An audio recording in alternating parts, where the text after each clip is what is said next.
Capítulo 3 Ajuste amigo.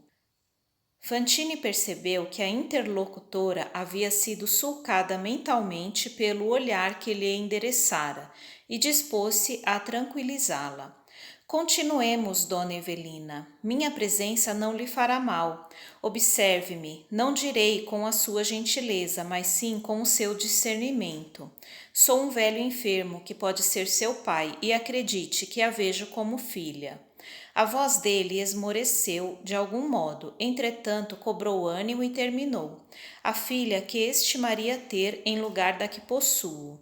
Evelina adivinhou o sofrimento moral que as palavras dele destilavam e reajustou a posição emotiva, sentenciando: o senhor não se alegraria com uma filha doente qual estou. Mas voltemos ao meu caso, o caso da confissão.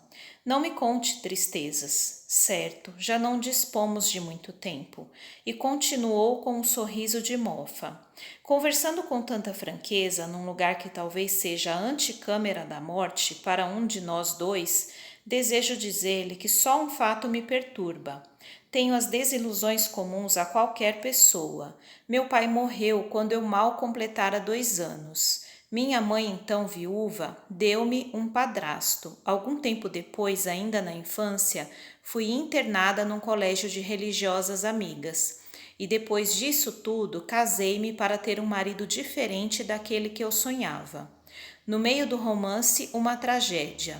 Um homem, um rapaz digno, aniquilou-se por minha causa 6 meses antes do meu casamento. Precedendo o ato que lhe impôs a morte, tentou o suicídio ao ver-se posto à margem. Compadeci-me, busquei reaproximar-me, ao menos para consolá-lo, e quando meu sentimento balançava entre o pobre moço e o homem que desposei, ei-lo que se despede da vida com um tiro no coração. Desde aí, qualquer felicidade para mim é uma luz misturada de sombra. Embora o imenso amor que consagro a meu marido, nem mesmo a condição de mãe consegui. Vivo doente, frustrada, abatida. Ora, ora, aventou Ernesto, diligenciando encontrar uma escapatória otimista. Não se julgue culpada. Não fosse supostamente pela senhora, e o moço agiria de igual modo por outro móvel.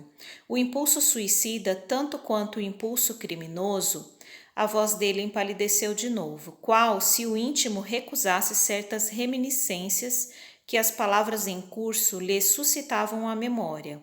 Contudo, dando a ideia de quem agia fortemente contra si mesmo, prosseguiu. São incógnitas da alma. Talvez sejam ápices de doenças psíquicas, demoradamente mantidas no espírito. O suicídio e o crime são de temer em qualquer de nós, porque são atos de delírio, que fundos processos de corrosão mental determinam em qualquer um. O Senhor procura apaziguar-me com a sua nobreza de coração, exclamou Evelina cismativa. De certo não conheceu até hoje um problema assim agudo a conturbar-lhe a consciência. Eu? Eu? Gaguejou Fantine desconcertado. Não me faça voltar ao passado, pelo amor de Deus. Já cometi muitos erros, sofri muitos enganos. E no objetivo de contornar a questão sem escalpelá-la, Ernesto sorriu à força com a maleabilidade das pessoas maduras, que sabem usar várias máscaras fisionômicas para determinados efeitos psicológicos, e aditou: não conseguiu porventura esquecer o moço suicida com apoio no confessionário? O seu diretor espiritual não lhe sossegou o coração sensível e afetuoso?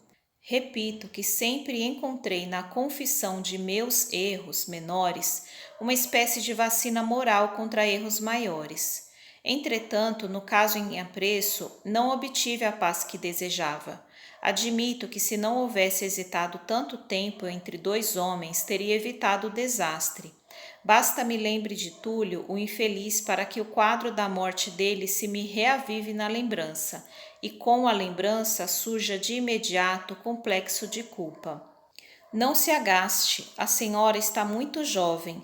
Como acontece à mão que, a pouco e pouco, se caleja no trabalho do campo, a sensibilidade também se enrijece com o sofrimento na vida. Certamente, se escaparmos com êxito no salto que pretendemos dar para a saúde, ainda veremos muitos suicídios, muitas decepções, muitas calamidades. A senhora Serpa refletiu alguns momentos e, dando a impressão de quem se propunha ganhar ensejo para balsamizar feridas íntimas, indagou com intenção: O senhor, que vem estudando as ciências da alma, acredita piamente que reencontraremos as pessoas queridas depois da morte? Fantine estampou um gesto de complacência e divagou. Não sei porquê, mas à frente de sua inquirição veio-me à cabeça aquele pensamento do velho Shakespeare. Os infelizes não possuem outro medicamento que não seja a esperança. Tenho boas razões para crer que nos reveremos uns aos outros quando não mais estivermos neste mundo.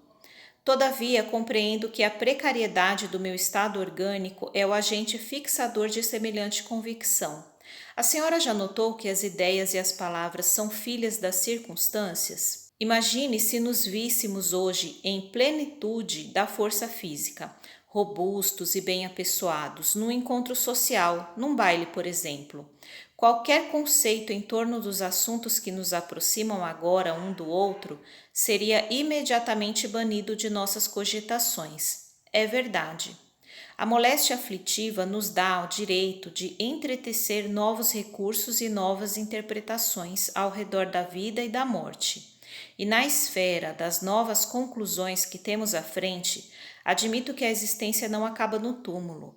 Estamos intimados a recordar aquela antiga ilação das novelas de amor. O romance termina, mas a vida continua. O envoltório de carne tombará consumido, todavia o espírito seguirá adiante, sempre adiante. O senhor costuma pensar em alguém que estimaria achar na outra vida? Ele mostrou enigmático sorriso e zombeteou. Penso em alguém que estimaria não achar. Não consigo entender o trocadilho. Apesar disso, reconforta-me a notar a certeza com quem me fala acerca do futuro. A senhora não pode nem deve perder a confiança no porvir. Lembre-se de que é sobretudo cristã, discípula de um mestre que ressurgiu da campa ao terceiro dia depois da morte.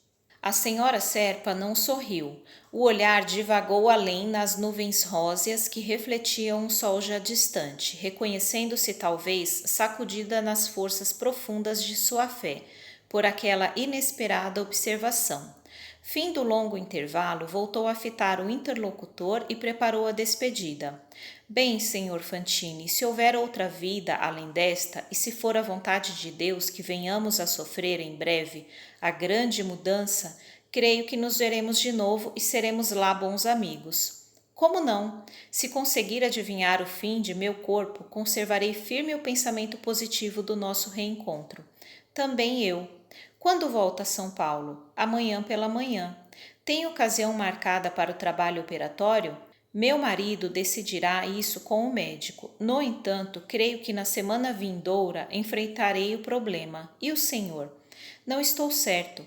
Questão de mais alguns poucos dias. Não desejo retardar a intervenção.